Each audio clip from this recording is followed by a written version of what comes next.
Uno de los grandes retos y rezagos que tiene el país es el tema educativo, en un momento complicadísimo a nivel mundial, porque creo que después de una pandemia que sufrimos, estamos con unos grandes rezagos y al mismo tiempo con un gran desafío, que es poder llevar a los muchachos a que puedan tener una mejor formación.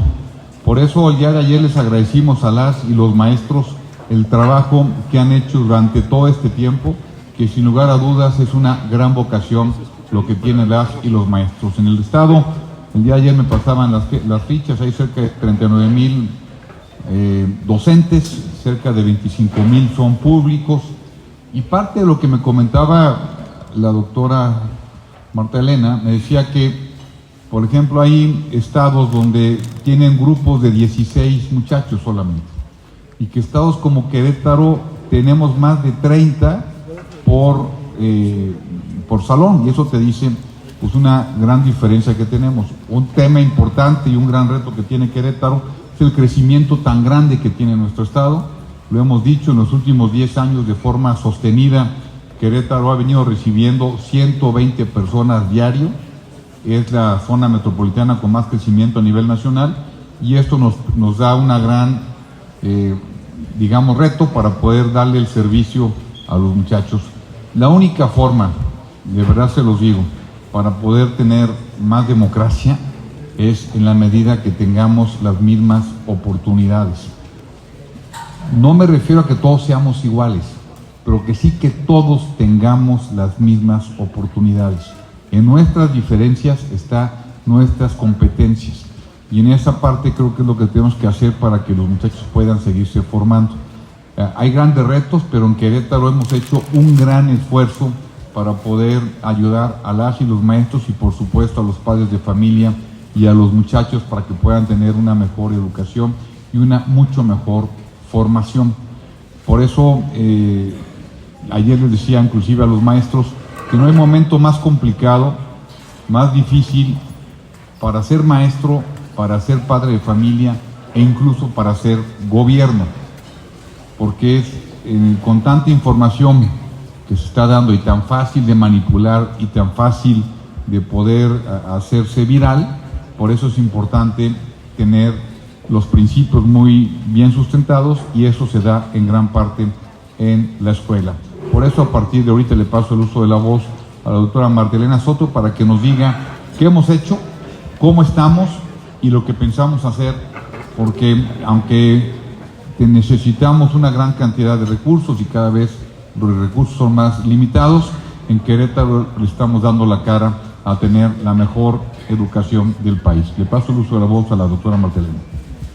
Pues vamos a proceder a la sesión de preguntas y respuestas, y para ello comenzamos con Omar Araiza por parte de Reconexión.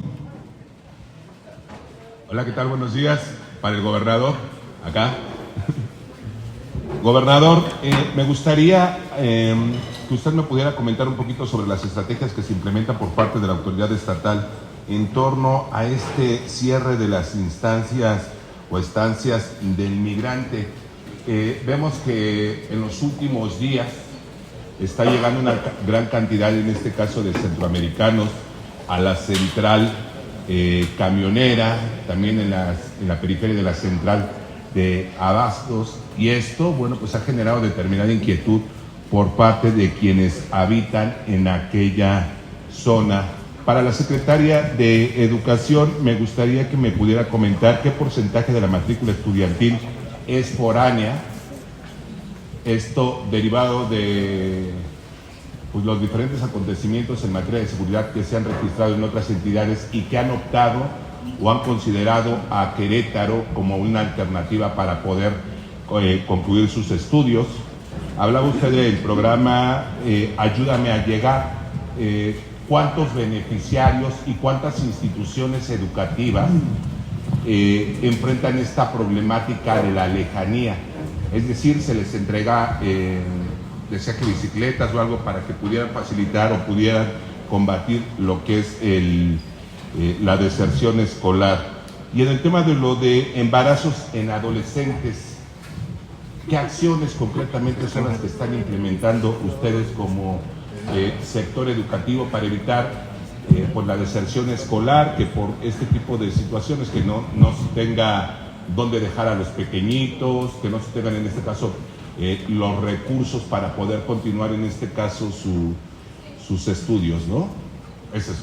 Gracias. Omar, ahorita le pasaré el uso de la voz a la Secretaria de Gobierno, quien sabrá ella exactamente en qué términos se encuentran las estancias o refugios para los inmigrantes. Sin embargo, voy a dar mi punto de vista en el tema de los inmigrantes. Yo sí considero que lo primero que debemos de tener es un seguimiento muy cercano a aquellas personas que vienen de otros países y que están entrando de forma ilegal a nuestro país. Es muy preocupante que se estén quedando estas personas en suelo queretano porque no sabemos a qué vienen, de dónde vienen y por qué vienen. Estados Unidos, por lo que estamos viendo, está deteniendo y está endureciendo su política migrante. Desde mi punto de vista, esta que es un tema federal, y como es federal, tendría que ser con todo el apoyo, por supuesto, de los estados, pero tendríamos que empezar a detenerlos desde la frontera sur. Por supuesto, coincido en que tenemos que buscar que tengan todas y cada una de los apoyos en lo que se refiere a derechos humanos, pero lo he dicho una y otra vez y es un pensamiento personalísimo, que primero los mexicanos y a mí primero los queretanos. Y para un servidor, por ejemplo, hoy en la mañana recibí por Instagram un mensaje de una ciudadana que estaba preocupada porque algunas personas que venían de inmigrantes muy cerca de las vías estaban haciendo algunas cuestiones de vandalismo, lo cual lo vamos a empezar a revisar con el secretario de Seguridad Pública del Estado para que él coordine con las secretarías y direcciones municipales.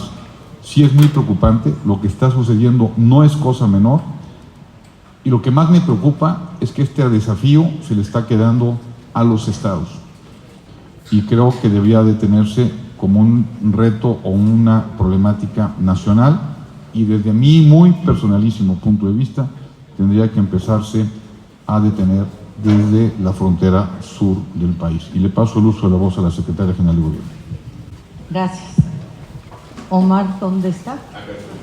Omar, el gobernador, desde que se dio todo este proceso de información de que se cerraban 33 centros de migración en el país, me ha pedido estar en comunicación con el general Montaño, el delegado del Instituto Nacional de Migración, y quiero puntualizar algunas cosas. El tema de la migración es competencia del gobierno federal. Efectivamente, uno de los centros de migración que se suspenden sus actividades es precisamente el que estaba aquí funcionando en Querétaro. La respuesta que me da el general Montaño es que no se cierran todos los del país. Ellos van a hacer una supervisión en materia de derechos humanos, toda vez que después de los hechos de Ciudad Juárez, en donde fallecen 44 migrantes, bueno, pues quieren tener la certeza de que estas estaciones migratorias cuentan con las condiciones necesarias. Y según me refiere el propio delegado del Instituto Nacional de Migración, es que pues las caravanas o los grupos que vengan del sur en tránsito a los Estados Unidos serán colocados en la estación migratoria que está en la Ciudad de México y otra que está en Guanajuato. Sin embargo, ese es un temor que yo le expresé, pues puede suceder que en un momento dado se sature y que esto genere que estos grupos pues puedan dispersarse en el trayecto a la frontera entre las diferentes entidades. ¿Qué sucede esto? Que en ese momento un asunto de competencia federal, una atribución federal, como es el control, el censo, el seguimiento de los migrantes, pues se convierte en un problema estatal ante la dispersión. y sí tenemos que estar atentos y en absoluta comunicación con el Instituto Nacional de Migración para poder identificar pues aquellos grupos que transiten efectivamente para que encuentren espacio de albergue en Guanajuato o en la Ciudad de México y que no se genere el conflicto local que puede significar un número indefinido de migrantes dispersos, pues porque la autoridad que es competente no pudo colocarlos en un espacio o en otro. Nosotros creemos, sí, que es muy importante el que los albergues cuenten con las condiciones de derechos humanos para atenderlos, para mantener su estancia en el país, pero también es muy importante el que las atribuciones que corresponden al Instituto Nacional de Migración sean ejercidas con pleno respeto a los derechos humanos, pero que sean ejercidas puntualmente. Y estaremos dando seguimiento en caso de que alguna, así le han llamado, caravana, no encontrar espacio en un lugar o en otro, bueno, porque efectivamente no solo a Querétaro, sino en el trayecto a Estados Unidos, un asunto que es atribución del Instituto Nacional de Migración puede convertirse en un problema de carácter estatal de diversos estados. Bueno, en el caso de matrícula foránea, decir, por ejemplo, que una de las cosas que nos dicen cuando una persona quiere llegar a Querétaro es por dos razones. En primer lugar, por la oportunidad de mejorar su condición económica, y en segundo lugar por la oferta educativa que existe en Querétaro. Entonces esto es muy importante decirlo y estar muy orgullosos de que eso pase. En materia de matrícula foránea, en educación básica asciende al 5%, en media superior 15% y en superior un 20%, aunque debo decir que hay instituciones que incluso rebasan muchísimo este 20%, como por ejemplo la UNAC, por ser una universidad nacional en el tema aeronáutico. Puedo decir que más del 50% de sus estudiantes incluso son foráneos. En el caso de Ayúdame a Llegar, como lo decía hace rato, es producto de una convocatoria. La convocatoria tiene la intención de atender a tres municipios, Amealco, Cadereyta y Tolimán. Y de esta primer convocatoria hubo una inversión de cerca de 500,000 pesos, respecto de se atendieron a todas las solicitudes, y al día de hoy se han entregado 129 bicicletas para estos niños y niñas. En el caso de embarazo adolescente, la sugerencia sería que cuando un estudiante tuviera esta situación pudiera acercarse a su instancia, porque cada instancia tiene la posibilidad de darle el apoyo de acuerdo a la condición que tenga. Esto no significa que no se le dé, sino que existen diferentes posibilidades de hacerlo. Todo esto en el marco del trabajo conjunto y de manera integral, de manera interinstitucional. El CIPINA, por ejemplo, a través de la Comisión de Educación para atender niños, niñas y adolescentes, donde estamos integrados prácticamente todo el gabinete de atención social, estamos trabajando al respecto. ¿Cuáles son los niveles de atención? Secundaria, preparatoria, así como talleres prácticos y talleres teóricos. ¿Cuál es la estadística que tienen en relación a jovencitas embarazadas? La estadística, más que nosotros canalizamos a la estudiante y la tiene tanto el DIF como la Secretaría de Salud. Muchas gracias, secretaria. Bueno, pues vamos a escuchar ahora el planteamiento por parte de Víctor Felipe Aguilar de Esfera del Tiempo. Buenos días. Secretaria, buenos días. ¿Nos podría comentar un poco rápidamente? Todavía seguimos en lo de la parte de la pospandemia. ¿Cómo va la socialización dentro de las escuelas? Dado que se ha estado buscando la socialización en todos los trabajos que se vienen haciendo, pero hay escuelas muy renuentes todavía, sobre todo donde hay la participación negativa de algunas sociedades de padres de familia. Bueno, comentar que desde el primer momento en Querétaro no dimos un paso sin probarlo antes. Por ahí del mes de septiembre, octubre, se abrió una cantidad de escuelas con ciertos criterios que tuvieran la posibilidad de que los estudiantes se trasladaran no en un colectivo, sino caminaran, que hubiera una cantidad de estudiantes menor para que la posibilidad de contagios fuera menores, y todas con protocolos. Recordemos que tenemos un espacio donde los maestros tienen la obligación de presentar todos los días la incidencia de esta situación del COVID. También comentamos que cada escuela tiene sus propias dinámicas, y lo que sugerimos fue que cada institución educativa, dentro de su comité de salud, porque también se integró un comité de salud, y recordemos que ninguna escuela se abrió sin protocolo, pudieran tomar las determinaciones. Pero al día de hoy puedo decir que prácticamente todas las escuelas tienen que estar en clases prácticamente desde el mes de marzo. Esto es así. Si tenemos el conocimiento de alguna situación de esa naturaleza, pues yo le pediría que nos comentara cuál es la situación para acudir a esta escuela y ver cuál es la dinámica de esta comunidad escolar, y atender y transmitirles la tranquilidad de lo que está pasando en Querétaro, porque repito, no se hizo nada sin que se hubiera aprobado. Muchas gracias. Continuamos contigo, Alberto Marroquín, por favor. ¿Qué tal? Buenos días, Alberto Marroquín. Hola. En el tema seguridad y educación, nos han señalado mucho, sobre todo en los COVACs, mucha inseguridad alrededor del COVAC. Cuando salen de la escuela los jóvenes, que son menores de 18 años, normalmente usan los parques que hay alrededor para tomar y otras cuestiones. Entonces, cuando se manda llamar a las patrullas, argumentan que son menores de edad, no pueden hacer nada. ¿Qué han platicado al respecto con los directores de los COVAC? Sobre todo porque a lo mejor puede haber evitar un poco la incidencia, sobre todo en los parques donde se juntan esos jóvenes. ¿Qué se podría hacer al respecto? Porque ya es una problemática que va creciendo, y sobre todo a las salidas de los jóvenes.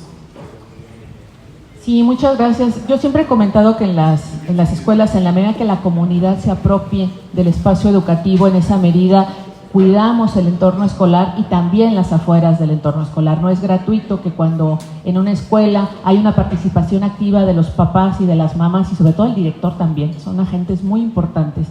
Esto se refleja en la dinámica de la escuela.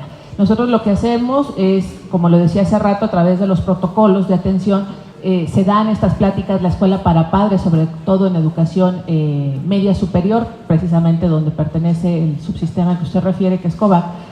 La transmisión de estas estrategias que se tienen que generar dentro de la escuela, e insistir que los papás, las mamás, se tienen que sentir dueños del espacio educativo, a efecto de que entonces esto se refleje en todas las comunidades. Yo he ido a visitar todos los municipios, y debo decir que las escuelas, repito, donde hay una apropiación, no solamente en la escuela se ha conservado a pesar de 2 años de pandemia, por ejemplo, sino también el entorno escolar. Sería la invitación y el trabajo constante a través de protocolos y a través de la escuela de padres. Porque digo, lo vemos muy evidente esa parte. No sé si el secretario de Seguridad incluso nos podría comentar, bueno, qué acciones se están tomando, porque de verdad está creciendo mucho, y ya son parques que se apropian los jóvenes y inhiben que los vecinos o con los niños ya ocupen esos espacios, porque pues al momento que están tomando y todo se vuelven agresivos, y cuando tú lo reportas al 911, normalmente mandan alguna patrulla, pero ya fue después de. Entonces, y es muy claro los horarios cuando salen los alumnos de las escuelas, como para poder inhibir estos actos, ¿no? Ahí, si me permiten, voy a meter mi cuchara. Este es un tema muy de fondo, Beto. O sea, la verdad es que es un tema de fondo. Tú lo acabas de comentar muy bien. Es un tema no solamente de la policía, es un tema de la escuela, de los padres de familia. Es un tema que va más allá. Por eso iniciamos nosotros un programa desde lo que sucedió el 5 de marzo con el estadio, después de lo que sucedió de varias cuestiones que nos lastimaron, pues una sociedad de respeto somos Querétaro, donde estamos atacando 70 colonias que son las más complicadas en la ciudad, en la parte metropolitana, y estaremos ampliándolo a todo el estado. Decirte que de la noche a la mañana se va a arreglar es imposible. Aquí pedimos mucho el apoyo de la sociedad civil, y este tema vamos a seguirlo viendo con mucho cuidado, con mucha seriedad, y tiene que ser integral, es decir, tiene que entrar el municipio, el DIF, educación, policía. Hicimos, en la parte que hemos hecho en el nuevo esquema de seguridad, le dimos al policía nuevas facultades. No solamente una facultad de detener, sino también una facultad de mediar. En Querétaro, gracias a Dios, hasta el día de hoy, la problemática más grande pues, son los problemas entre los vecinos. Y esta parte la estamos haciendo para que aquel que cometa un tema civil vaya al juicio civil. Todos los días en el reporte que me pasa el secretario de Seguridad Pública, cerca de 150 personas lo estamos deteniendo hacia los juzgados civiles. Sobre el tren, ahora ya dijo el presidente que ya no va a ser un tren rápido prácticamente porque ya es una área, está concesionada prácticamente a las empresas americanas canadienses. ¿Qué opinión tiene al respecto, gobernador? Bueno, yo cuando hablé con Jorge Nuño me comentaba que veía muy complicado que fuera un tren rápido por el costo y por el beneficio.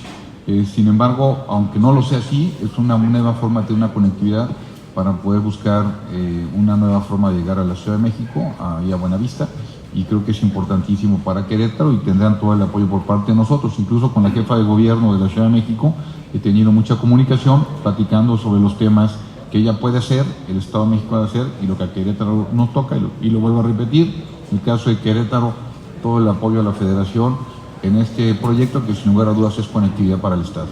Sí, te escuchamos, Mónica Gordillo, de Código Querétaro. Perdón. Muchas gracias, gobernador. A mí me gustaría hacerle dos preguntas y una pregunta a la Secretaría de Educación. La primera está relacionada con el tema de migración. Ayer 4 regidores de municipios del Estado acudieron a la Subsecretaría de Derechos Humanos para pedir que el gobierno estatal sea un vínculo con la Secretaría de Relaciones Exteriores. Ellos comentan que ante las medidas que está tomando Estados Unidos, hay muchos queretanos que están siendo repatriados, sin embargo, sin identificación, sin recursos, y se quedan en un estado vulnerable en la frontera, y hay mucho conflicto para regresarlos a sus municipios. Saber qué le comentaron al respecto, qué apoyo se podría dar. Y usted hace un momento comentaba que primero los mexicanos y para mí primero los queretanos. Pero ¿qué pasa con los queretanos que se van migrantes? ¿No sería aplicar la misma política Estados Unidos a los migrantes queretanos? Después también me gustaría preguntarle su opinión respecto a lo que anunció ayer el presidente de México, un aumento de 8.6% para el sueldo de los maestros, 42 millones de pesos que se tendrían que inyectar a nivel nacional. Él dijo que ningún maestro del país ganará menos de 16,000 pesos. ¿Esto es viable? ¿Ustedes esperarían que se inyectara este recurso? ¿Podría haber una aportación estatal para complementar? Y para la Secretaría de Educación me gustaría preguntarle, esta situación de que se incremente el salario para los maestros, ¿podría frenar? Si bien es cierto, es un proyecto de UCEBEC, pero ustedes ven también la educación básica. El proyecto que se anunció desde el año pasado para la implementación de cámaras y botones de pánico, que todavía no se ha concretado, de parte de la Asociación de Padres de Familia nos comentaban en específico que hay 4 escuelas en el estado, 2 del municipio de Querétaro y 2 del municipio del Marqués, que están solicitando apoyo para la implementación de medidas de seguridad ante los robos que presentan. Estas serían mis preguntas. Moni, voy a ser muy pragmático y quizá no necesariamente políticamente correcto. Nadie deja su comunidad, su casa, su gente por una decisión propia, lo deja por una necesidad. En Querétaro lo que estamos haciendo parte, por ejemplo, esta parte de educación, estamos atrayendo inversión, estamos atrayendo productividad para que los queretanos se queden en Querétaro. Y por eso te digo que para mí primero los queretanos. Pero siendo todavía más pragmáticos, suponiendo que hay una gran parte de la zona serrana que deciden dejar todo e irse para Estados Unidos, hay que tomar nuestra responsabilidad como queretanos, como sociedad civil, como gobernantes, como empresarios, que están dejando de tener oportunidades aquí para irse para allá. Pero suponiendo que así fuera, primero los queretanos. Es decir, en el momento que nosotros podamos, están endureciendo las medidas en Estados Unidos, porque se flexibilizó la frontera sur del país. Y al momento de dejar entrar una gran cantidad de caravanas, endurecieron en Estados Unidos las entradas. Por lo tanto, siendo pragmáticos, primero los queretanos. Lo que hemos hecho es acuerdos con Estados Unidos, con Canadá, para la llevada de queretanos de forma legal. Aquel queretano que se avienta de forma ilegal sufre muchísimo, dejar a su familia, arriesga su vida y es muy posible incluso que sea tomado por la delincuencia organizada que está en la frontera norte del país. Por lo tanto, mi trabajo es que primero se queden en México. Mira, yo hice un discurso cuando era yo senador y le quitaron, el gobierno federal le quita el apoyo a los emprendedores, un apoyo que era de 8,000 millones de pesos, después lo bajaron a 3,000, y en ese momento anunció el gobierno federal un apoyo a la zona, a los países vecinos, a Guatemala, Salvador, etcétera, para que se apoyara de una forma regional. Yo me opuse ante esa decisión y dije, primero los mexicanos, demos esa lana para que hagamos empresas en México. Por eso te lo vuelvo a repetir, a mí me contrataron para ver los queretanos y creo, primero somos los mexicanos. O sea, de forma pragmática, así lo pienso. Y estoy convencido que tenemos que ser mucho más serios en que aquellas personas que pasen por nuestro estado sí tengan una situación migratoria legal, porque sí nos preocupa muchísimo que no sabemos qué tipo de personas están pasando. Y por lo mismo, porque primero los queretanos estamos haciendo inversión. Te voy a dar otro ejemplo. El día de ayer tuvimos una reunión con los delegados, que por cierto el Seguro Social está haciendo muy buen trabajo, y en Querétaro los empresarios dan cerca de 15,000 millones de pesos al Seguro Social, de los cuales cerca de 9,000 se van a la Federación y 6,000 se quedan en Querétaro. Eso te dice que lo que necesitamos hacer como país es buscar la empresa formal, porque son los que nos permiten tener una mucho mejor seguridad social. Porque si esa lana la mandas tú a estados donde no tienen seguridad social y no están aportando a la seguridad social del país, estamos en la informalidad y por lo tanto van a irse a otros lugares que puedan tener una mucho mejor oportunidad. Por eso creo que en Querétaro estamos haciendo la diferencia. Estamos haciendo la diferencia en que aquí en Querétaro los hijos de los policías sí tienen becas, tanto en escuelas privadas como en escuelas públicas. Aquí sí le apostamos a que el muchacho que está estudiando pague solamente 2 pesos en el transporte público. Aquí sí le apostamos a que la Universidad Autónoma de Querétaro tenga el 13% de aumento, cuando a nivel federal lo están bajando. Aquí sí le apostamos a las escuelas de tiempo completo. Aquí sí le apostamos a las estancias infantiles. Es decir, aquí sí le apostamos a los empresarios y les dejamos que puedan hacer su trabajo para que les vaya muy bien. Y el empresario está regresando con una muy buena cantidad en impuesto sobre nómina, por ejemplo. Y eso es círculo virtuoso, lo que permite que Querétaro hagamos cada día un mejor lugar para que la gente se pueda quedar acá. Eso es lo que yo creo que tenemos que hacer, quizá siendo muy pragmático, pero también tengo que cuidar la seguridad de las y los queretanos. Eso es un tema federal, creo que es un tema que lo puedes contestar tú, mi estimada. Con todo gusto.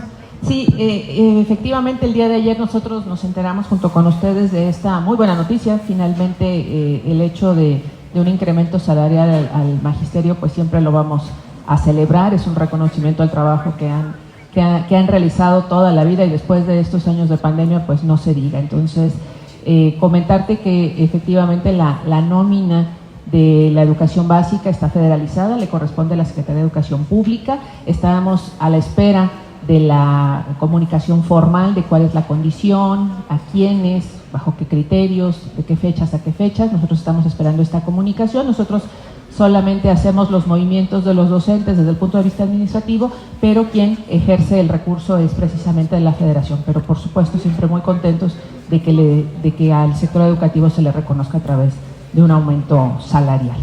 Y en el caso de las escuelas, bueno, efectivamente en el sector educativo nuestra correspondencia es la prevención.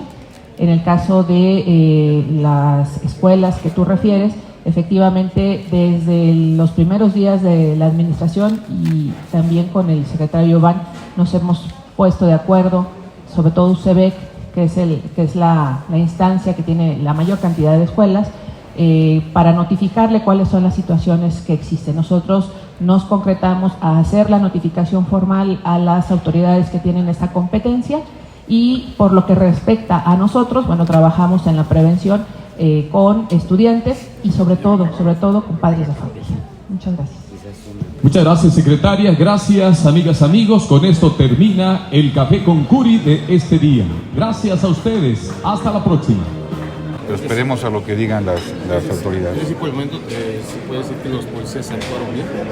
No tengo ninguna información que diga lo contrario, sino todo lo contrario, que actuaron conforme a los protocolos.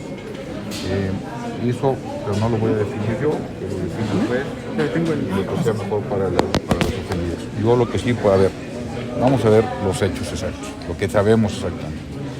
Una persona que chocó, que golpeó a la otra persona, que es la ofendida, que ya presentó una denuncia, y se fue a la fuga. Los policías fueron por ella y a partir de ahí ya lo dirá todo el juez. Pero ya es un tema jurídico y que las dependencias digan lo que tengan que decir. Ella señalaba en la entrevista que alrededor de 11 policías eran los que se habían estado involucrados. Hay 3 suspendidos, sin embargo, ¿sabe si dentro de esta investigación... Hay 3 que están separados por el momento hasta que no se vea lo que sucedió.